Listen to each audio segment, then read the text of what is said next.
Yeah, hello YouTube. Yeah, iSamfix computer solution here. And today I wanted to talk about something that I have noticed with time. I've been working computer tech for some years now. So I must be having some experience regarding this kind of work or this kind of job. So wherever you work, I do realize that you must have some experience in whatever field you are working in. Yeah, I get questions on comment sections from viewers and sometimes people will text via WhatsApp, and somebody talks to me about them wanting to know what is the issue with their motherboard or laptop or phone or maybe a PC. And I tell that's the guy or the person contacting me. I try to talk to them and I tell them, do you have a multimeter? That's a question I'm asking. On the other side, do you have a multimeter? And maybe try to see whether you're having a voltage coming on their DC jack or the charger at the tip of the charger. And somebody will tell you they don't have a multimeter. And now the question that comes in my mind is, how am I supposed to help that person? Because voltage is not something you can see with your bare eyes. You need a device at least to tell you whether there's a voltage or not. And so today I want to talk about the common mistakes to avoid when you are dealing in a laptop motherboard, or when you are a technician, or when you are somebody who is doing the work I'm doing right here, getting the motherboards or fixing computers. You get a laptop that is dead and you're supposed to work on that laptop, and that laptop is supposed to work or come back to life or work normally. So one of the things you need to have is have tools. Avoid the mistake of not having a tool or tools. The most basic tools you must have is a multimeter. That's the most basic tool somebody must have in this kind of work or in this kind of job. Have a multimeter. Please stop texting me via my WhatsApp telling me you have an issue with your laptop and you want us to work to help you to diagnose it, particularly those people who are far away from me. Okay, I do understand if you are in my region or my country, maybe you can send your laptop via the G4S, or maybe send it via whatever means you want to send it to reach me or to me. At least I can understand somebody telling me I have this issue and that issue. So I'll just tell you, if you don't have a multimeter, you don't have anything else, send the laptop to me and I'll. But if you are far away from me, how can I help you if you don't have a multimeter? Some people will even tell you, my laptop is not working. Do you have the charger with you? No. You don't even have the charger with you. And how are we going to test whether the laptop is going to work? We are not angels. We are not angels that we need tools to. So avoid the mistake of not having tools. Now, if you have acquired the tools that you need to have, at least a multimeter, a solder, those are very basic. A screwdriver. You have a screwdriver. Something like this. A basic screwdriver like this one. You don't have even to have the electric one. You see me, with time I've been able to buy the electric one, as you can see. But you can even have something basic like this one. Okay, so after passing that stage of having the tools, and the laptop has been brought to you by a customer. Of course, they are not going to bring a motherboard like this one. They bring a complete laptop. Avoid creating new problems on that laptop. Avoid bringing new problems or creating new problems or escalating the issue at hand. How do you do that? If you are working on a motherboard like this one, I think now I may have to also bring a view of my table so that maybe we can see this together. Okay, I think up to there you're able to see me. So you have a motherboard like this one here, or a laptop. We have talked about not creating new problems. Just make sure from where the point is, try to improve the laptop and not make it worse. One of the things you may avoid, stop working when you're having some metallic tools like this one. This is a tweezer. This tweezer is here and you're working on a laptop and you place that laptop on this tweezer. You're going to short. Avoid shorting the motherboard. The other thing, if you're testing the laptop, you're testing it on and off, remove the hard disk first or the storage device in that laptop, because after you are done testing the machine, every time you put on the laptop, the hard disk is trying to load, then off, then on again, then off, then on again. That's when you find the error attempting to repair the hard disk. And let me tell you, sometimes you will find yourself in a very difficult situation. That is client data, and the hard disk is not working because of the on and off thing. You are trying to test the laptop when the hard disk. Remove the hard disk first, the storage capacity. Sometimes I don't even accept data from clients. I'll tell you, stand there, I'll take the data out and I give you the data. Just go with your data, because suppose the worst was to happen, that while I was working on the machine, even the laptop got stolen, the laptop got completely damaged, maybe I broke it. You see, I'll be able to pay you another laptop, maybe the same model. I'll be able to find that same model. I can pay you the laptop. But are you telling me that I should pay for the data? That how am I going to get the pictures that were inside your hard disk? How am I going to get those pictures that on your wedding day? How am I going to get those pictures when you are graduating?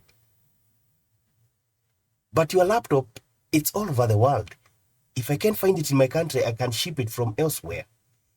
So take care or remove the data first. Don't joke around with customers' data. You may end up losing that data, or maybe crashing the hard disk, and that's a whole new problem. So stop creating new problem. So how else can you create a new problem when you have a laptop that has been brought to you by a customer? While you're opening the laptop, avoid ripping off the flex cables, ripping off the connectors, ripping off the sockets from the CPU. Yeah, I had a guy, he's a technician also, who got a motherboard from a client, and he worked on the laptop, and fortunately the laptop was able to work. The laptop was working fine. But now he went ahead to, I don't know what got into him. He said, let me service the motherboard, or maybe try to clean the motherboard here and there. And the problem that came in there, he removed the CPU socket, removed the CPU, and he took a toothbrush, like this one, toothbrush. You see this one? And the pins inside the processor socket, they are very tiny. I don't know whether I still have that motherboard with me here. And so he scrubbed inside the processor socket. What happened to the pin? It was a CPU, a PC motherboard. The pins got bent, some broke. So you can imagine, this guy worked hard, spent his time, spent his effort, spent his energy to make a laptop, and he succeeded. The motherboard worked. But what happened after that? He created a more bigger problem. So that is one thing. Try not to create new problem. What else are you supposed to do? Try to save time and money. If you look behind me here, I have a queue. These are laptops waiting for me to work on. They are waiting for me to work on them. Some have hinge issues, casing issues, motherboard issues. Now tell me, what happened if I spent a whole day working on one motherboard? What happened to those ones? And remember, at the end of the day, I'm here to make money. Yeah, I'm here to make money. So, know your limits. You can't spend the whole day on a certain motherboard. If the motherboard is not doing fine, maybe you are trying to improve the motherboard and that's not happening. Okay, you cannot at least don't give up. Don't give up, but just place the motherboard aside and try to work on the jobs that are going to work to be successful very quickly. Like the easy job first. Start with the easy job first, because that's how you convert money very quickly. So if you have 6 laptops and you're able to do like 3 laptops, these are confirmed money. The 3 laptops, these are confirmed money, and you are just waiting for the 2 ones, which are a bit hard jobs, and you can work on them later when you have enough time. So try to check on time and money. How do you check on money? We have just talked about time. Time is money. You remember that equation? Time is money. So you have worked on time that you can spend the whole day working on one motherboard. The other thing you need to do is you may need to start charging diagnostic fee. Yes, people will take advantage of you if you are not careful. We are not saying customers are bad people, but among the customers, you'll find people that want to take advantage of you. Such, you open the laptop, you took your time to open the laptop, took your time to take a multimeter, try to measure here and there, check for voltages. Yeah, you spend your time and you spend your energy. Charge diagnostic fee. Why am I saying this? Where I am, I'm in a CBD, and we have other technicians that work around here. And sometimes you'll get jobs from these technicians. And some of the jobs that come to me, the motherboard is worse than when the technician received the motherboard from the customer. And when I try to relate what happened here, is something related to they were not able to come into a consensus, or they were not able to agree on how much somebody should pay. Or maybe I took time to diagnose your laptop, and then thinking that the customer will agree to make the laptop, they said, no, I don't have money, let me go look for money. And then the technician will just feel bad because why did you even come to me when you didn't have money to make the laptop? And you know some of these technicians, what they do? They will make your motherboard worse. I know it sounds crazy, it sounds worse, horrible, but some people will do that out of anger. Yeah, they will make your motherboard worse. They will even make sure maybe even when you take that motherboard to somebody else, technician like me, I won't be able to revive it. Like somebody can even try to do something with the processor. They can short the processor. And then because he's angry. And I always say, I've tried maybe to think, if only that person charged a diagnostic fee, that prevents you from feeling wasted after the customer tells you, because after you diagnosed the motherboard and found the issue, a time comes when it's time to tell the customer how much you need to fix the motherboard. Sometimes the amount that you're going to tell the customer, they are not ready with that amount. So what are you going to do? For me, I charge them fixed fee or a certain price for diagnostic. I've checked the motherboard and I've seen this is the problem. I've told you this is the problem, but you are not ready to go on with the job. Pay me for the time I've used to handle your laptop, to take measurements here, checking some components. I use time. And also try to remember, I have a queue here. If you can't book in your machine, yeah, I always get that problem. Customer want to bring their machine and stand there. You work on it and they want to leave with their machine. So what happened? I have to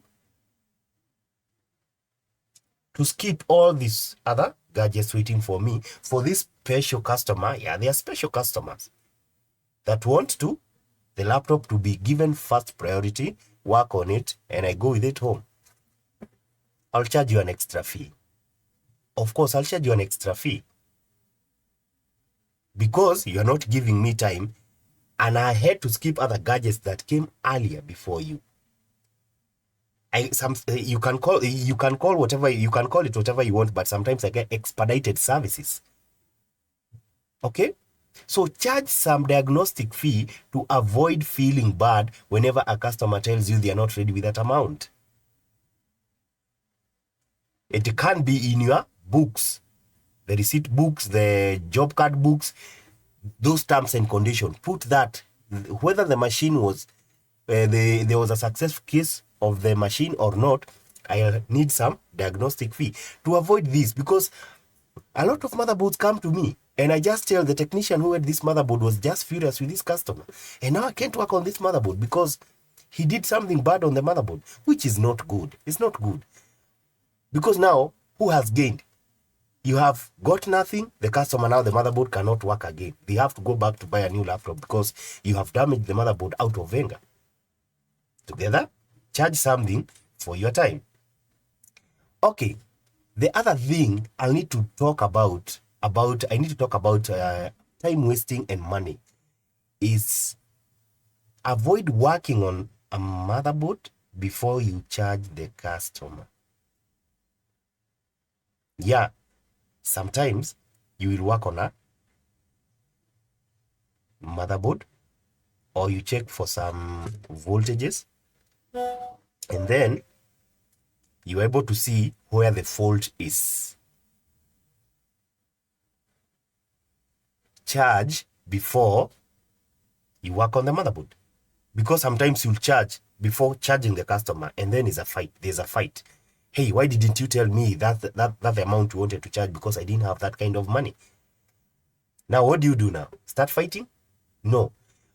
Even if, okay, I know you are going to ask me now, what if I don't know whether I don't know what I'm working on, and maybe even after replacing this chip, I don't know whether something else. At least give customer a range. I always try to reason out with the customer before I work on any motherboard, because I don't want to fight with anyone. I tell them, according to from what I'm seeing from my side here, this motherboard must cost this amount to this amount. At least if I can see the customer is comfortable with that amount, I can continue to work, because I don't want to work and then after I'm done with the work, customer is not happy. Hey, I don't have that kind of money. The motherboard is there. The laptop is working. The customer can see the laptop is working. And let me tell you, sometimes customer will take advantage of you. You won't agree on the amount you're going to charge when you're working on that motherboard, and they will leave. After the motherboard is on, try to tell them to give the amount, they won't give. And they can see the laptop is okay. I know I don't have that amount. I don't have that amount. And every time the customer sees that the gadget is working, oh, the power is on their hands now. The power is on their hands. So try as much as possible to charge before you work on that motherboard, please, to avoid. And every time you have an altercation with a customer, you are losing that customer, and you don't want to lose that customer. You need that customer today, tomorrow, and the other day. Maybe even their recommendation from their friends. Try not to have fights with customer as much as possible.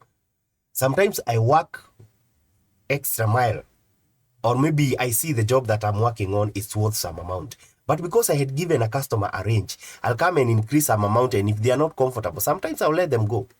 I say, at least I gave them a range. It was my mistake, because I gave them up to this range, and maybe now it's above.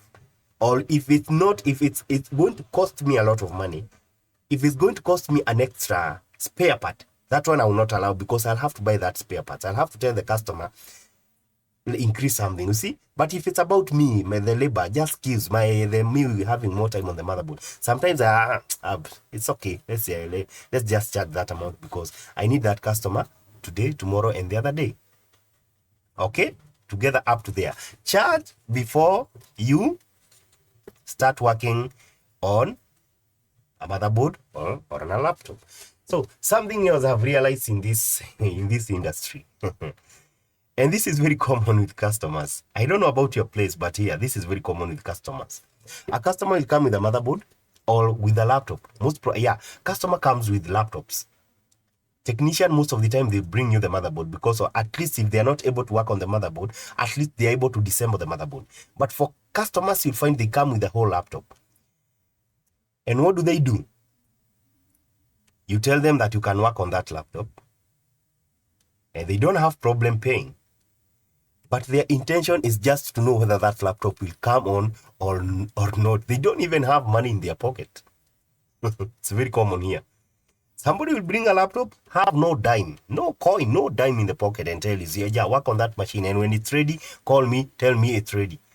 Yeah, you finish working on the machine is working, call the customer, tell you the machine is ready. Some are very queer, and they tell you, send me a picture. Let me see whether the machine is working. You send them a picture, and from there, you'll never hear from them again.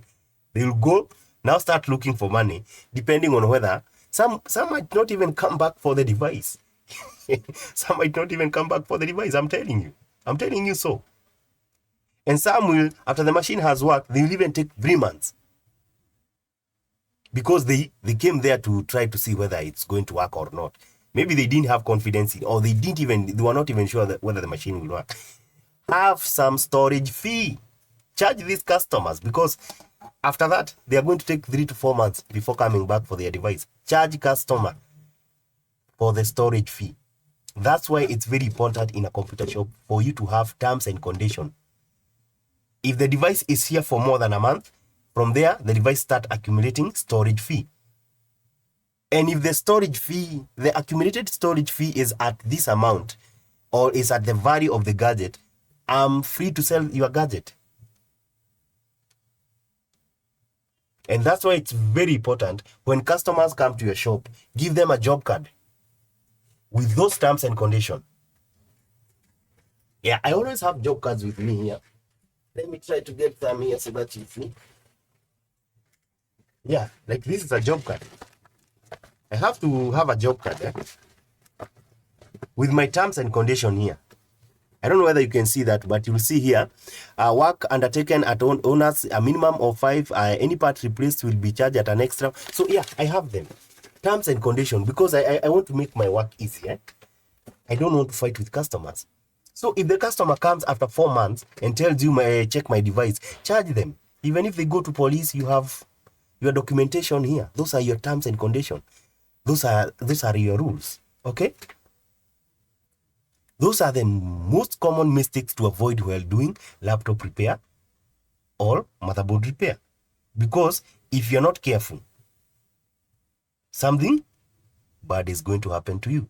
And you might even curse, you might even feel bad and maybe curse the day you become a technician. You became a technician because things are not flowing the way you want. Yeah, it can become a bit difficult.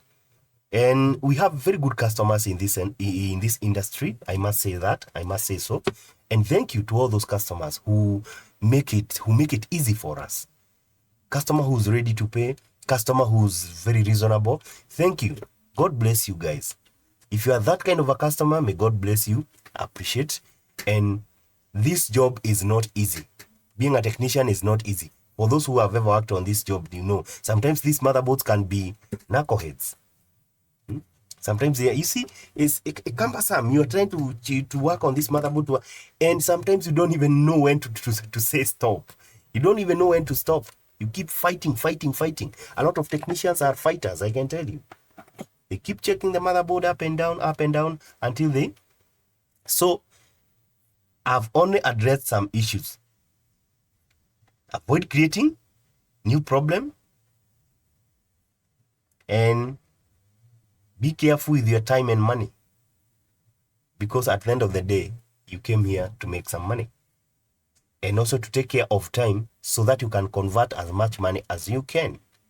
So I hope, guys, you're able to understand those few things I've talked about, and also be able to understand that the laptop technician job is not a walk in the park, and it's not a bed of roses. There are some challenges in this industry, and that's why it's important that you know those few tips I've given. I'll keep giving you more tips as the day goes by, because I've realized that it's good for me to talk of the challenges that I keep getting in my job here, so that if you are that new person who want to come in this industry, maybe you'll be able to know what you are going to expect. At least to know what you are going to expect in this industry. So guys, yeah, that's all for today. Yeah, iSamfix Computer Solution. And let's meet in the next video. If you have a question, please note it down in the comment section. Yeah, you can reach me via WhatsApp if you want to talk to me. And you can also like, share, and please remember to subscribe. Yeah, that's all for today, guys. Bye.